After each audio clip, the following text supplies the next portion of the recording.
മലപ്പുറം പെരിന്തൽമണ്ണയിൽ ജുവലറി ഉടമയെ വാഹനം ഇടിച്ചു വീഴ്ത്തി സ്വർണം കവർച്ച ചെയ്ത കേസിൽ 4 പ്രതികൾ പിടിയിൽ. തൃശൂർ സ്വദേശികളായ നിഖിൽ, സജിത്, സതീഷ്, പ്രബിൻലാൽ, കണ്ണൂർ സ്വദേശി ലിജിൻ രാജൻ എന്നിവരാണ് ഇപ്പോൾ തൃശ്ശൂരിൽ നിന്ന് പിടിയിലായിരിക്കുന്നത്. 5 അംഗത്തിലെ 5 പേർക്കായി തെരച്ചിൽ ഇപ്പോഴും തുടരുകയാണ്. ഈ ടേണിങ്ങിൽ വെച്ചിട്ട് ഒരു വണ്ടി വന്നിട്ട് നമ്മളെ തട്ടിയിട്ടു. ഓവർടേക്ക് ചെയ്ത് വന്നിട്ട് ക്രോസ് ചെയ്തു, എന്നിട്ട് തട്ടിയിട്ടു, താഴെട്ടു. അപ്പോൾ ഇടുന്നതിന് മുമ്പ് ഒരു എന്താ സാധനം കയ്യിലറിയില്ല, അത് വെച്ചിട്ട് മൂക്കിനിട്ടിച്ചു, അവൻ്റെ ചുണ്ടിലിട്ടിച്ചു. ഇപ്പോൾ ഈ 3.5 കിലോ സ്വർണ്ണം ഇത് സ്കൂട്ടറിൽ സ്ഥിരമായിട്ട് വീട്ടിലേക്ക് മാറ്റാറുണ്ടോ ജ്വല്ലറിയിൽ നിന്ന്? ഞങ്ങൾ സ്ഥിരം കൊണ്ടുവരാറുണ്ട്.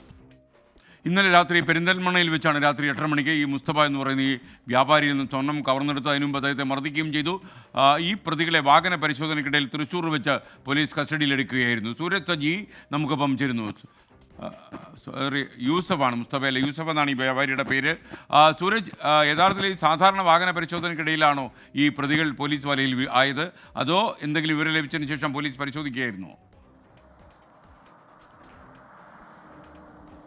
എസ്കെൻ, പോലീസിന് ലഭിച്ച വിവരത്തിന്റെ അടിസ്ഥാനത്തിൽ തന്നെയായിരുന്നു ഈ പരിശോധന. അങ്ങനെയാണ് ഈ പ്രതികൾ പോലീസിന്റെ കെണിയിൽ പെടുന്നത് എന്നുള്ളതാണ് നമുക്ക് ലഭിക്കുന്ന വിവരം. ഇന്നലെ രാത്രിയാണ് ഈ പെരിന്തൽമണ്ണയിലെ വ്യാപാരിയെ ആക്രമിച്ച് 3.5 കിലോ സ്വർണം ഈ സംഘം കവരുന്നത്. പക്ഷേ വ്യാപാരിയുടെ കയ്യിൽ ഈ സ്വർണം ഉണ്ടായിരുന്നു എന്ന് സംബന്ധിച്ച് ഈ ജുവലറി ഉടമയോട് അടുത്ത ഒരു ആൾ ഒറ്റിക്കൊടുത്തു എന്നുള്ളതാണ് പോലീസിന് ലഭിച്ചിരിക്കുന്ന വിവരം. ആ വിവരത്തിന്റെ അടിസ്ഥാനത്തിലാണ് ഈ സംഘം അവിടെ എത്തുന്നതും പിന്നീട് ഈ സ്വർണം കവരുന്നതും. അവിടെ നിന്ന് ഈ വാഹനം, ഇവർ സഞ്ചരിച്ചിരുന്ന വാഹനം തൃശ്ശൂർ ഭാഗത്തേക്ക് പുറപ്പെട്ടു എന്നുള്ളതായിരുന്നു പോലീസിന് ലഭിച്ച വിവരം. അതിൻ്റെ ഭാഗമായിക്കൊണ്ട് തന്നെ ഇന്നലെ രാത്രി തന്നെ തൃശ്ശൂരിലെ വിവിധ പോലീസ് സ്റ്റേഷനുകളിൽ ഈ അലേർട്ടുകൾ ഉണ്ടായിരുന്നു. കൃത്യമായ വാഹന പരിശോധന വേണം, സംശയാസ്പദമായ വാഹനങ്ങളിൽ പരിശോധന നടത്തണം എന്നുള്ളതായിരുന്നു നിർദ്ദേശം. ഇതിൻ്റെ ഭാഗമായിക്കൊണ്ട് തൃശ്ശൂർ ഈസ്റ്റ് പോലീസ് നടത്തിയ വാഹന പരിശോധനയിലാണ് ഈ വാഹനത്തിൽ 4 പേർ ഉൾപ്പെടെ ഈ വാഹനം പിടിച്ചെടുക്കുന്നത്. പിന്നീട് അവരെ ചോദ്യം ചെയ്തതിൽ നിന്നാണ് ഈ സ്വർണം പൊട്ടിച്ചുകൊണ്ടുവന്ന സംഘമാണ് പിടിയിലായത് എന്നുള്ള പോലീസിന് മനസ്സിലാക്കാൻ കഴിഞ്ഞു. പക്ഷേ ഇതിൽ 9 അംഗ സംഘത്തിൽ 5 പേർ മറ്റൊരു വഴിക്ക് കടന്നു കളയുകയും ചെയ്തു. അവരുടെ കയ്യിലാണ് ഈ സ്വർണ്ണമുള്ളതെന്നുള്ളതാണ് പോലീസ് കണക്ക് കൂട്ടുന്നത്. അങ്ങനെയെങ്കിൽ ഈ 5 അംഗ സംഘത്തെ കണ്ടെത്തുന്നതിന് വേണ്ടിയുള്ള ശ്രമങ്ങൾ പോലീസ് ആരംഭിച്ചിട്ടുണ്ട്. നിലവിൽ ഈ മലപ്പുറത്ത് നിന്നടക്കമുള്ള പോലീസ് സംഘം നിലവിൽ തൃശ്ശൂർ ഈസ്റ്റ് പോലീസ് സ്റ്റേഷനിൽ എത്തിയിട്ടുണ്ട്. പ്രതികളെ വൈദ്യപരിശോധനയ്ക്കായി തൃശ്ശൂർ ജില്ലാ ആശുപത്രിയിലേക്ക് മാറ്റിയിരിക്കുകയാണ്. സ്കെയിൽ. ഓക്കെ, സൂരജ് സജിയാണ് വിവരങ്ങൾ നൽകിയത്.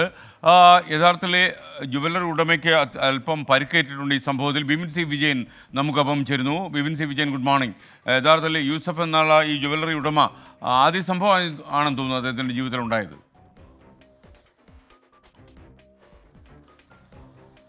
Good morning S K. ഇതിൽ ആദ്യമായിട്ടാണ് ഈ സംഭവം നടക്കുന്നത്. ഒപ്പം തന്നെ ഈ 35 വർഷത്തോളമായി സ്വർണ്ണ ബിസിനസ് നടത്തുന്നതാണ് ഈ കുടുംബം. അപ്പോൾ ഇവർ ഇന്നലെ രാത്രി 8:30 ഈ കടയിൽ നിന്ന് മുഴുവൻ സ്വർണ്ണവും വീട്ടിലേക്ക് മാറ്റുകയായിരുന്നു. കഴിഞ്ഞ കുറച്ച് കാലമായിട്ട് തന്നെ അങ്ങനെയാണ് ചെയ്യുന്നത്. കാരണം ഈ കടയിൽ ഒരു സുരക്ഷിതത്വം ഇല്ല എന്നുള്ളത് കണ്ടുകൊണ്ടാണ് എല്ലാ സ്വർണ്ണവും മാറ്റുന്നത്.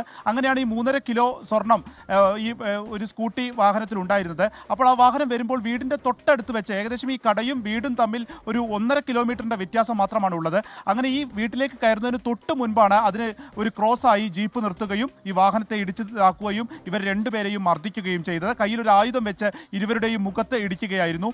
യൂസഫിനൊപ്പം തന്നെ സഹോദരൻ ഷാനവാസും ഉണ്ടായിരുന്നു. ഷാനവാസിൻ്റെ ചുണ്ടിനാണ് പരിക്കേറ്റിരിക്കുന്നത്, അത് സ്റ്റിച്ച് ഇട്ടിട്ടുണ്ട്. അപ്പോൾ ഇന്നലെ രാത്രി മുഴുവൻ അവർ ആശുപത്രിയിലായിരുന്നു. ഇന്ന് രാവിലെയാണ് വീട്ടിലേക്ക് എത്തിയത്. അപ്പോൾ അവർ പറയുന്നത് എല്ലാവരെയും തിരിച്ചറിയാൻ സാധിച്ചു എന്നുള്ളതാണ്. അപ്പോൾ പോലീസും ആ രീതിക്ക് ഇപ്പോൾ പിടിയിലായ ആളുകളെ മനസ്സിലായിട്ടുണ്ടോ എന്നുള്ളൊരു ചോദ്യം ചോദിച്ചിട്ടുണ്ട്. അപ്പോൾ അതിൽ ഒരാളെ തിരിച്ചറിഞ്ഞിട്ടുണ്ട് യൂസഫ് എന്നുള്ളതാണ് ഏറ്റവും അവസാനമായി നമുക്ക് ലഭിക്കുന്ന വിവരം ഉള്ളത്.